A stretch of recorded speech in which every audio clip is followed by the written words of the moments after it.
Praise the lord. Hallelujah. Good morning.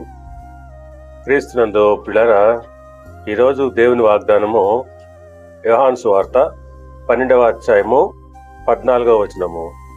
సియోను కుమారి, భయపడకుము, ఇదిగో నీ రాజు గాడిద పిల్ల మీద ఆసీనుడై వచ్చుచున్నాడు.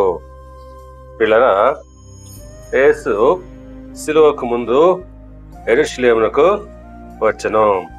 అవును, ఆయన భారవాహక పశువు పిల్ల అయిన గాడిదను ఎక్కి యెరూషలేములో జయప్రవేశము చేశాడు.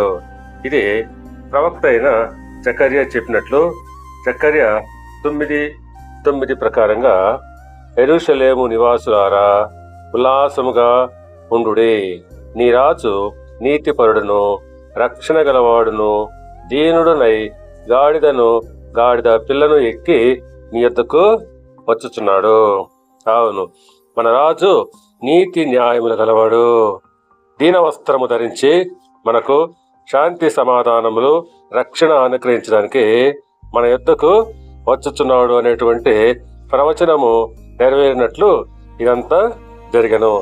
కనుక పిల్లరా, మనము ఆ రాజును మన హృదయపూర్వకంగా స్వీకరించి హోసన్నా అని పిలిచినప్పుడు తప్పకుండా ఆయన మనల్ని రక్షిస్తాడు. దేవుడు మిమ్మల్ని దీవించి ఆశీర్వదించి వర్ధిల్ల చేయునుగాక. ఆమేన్.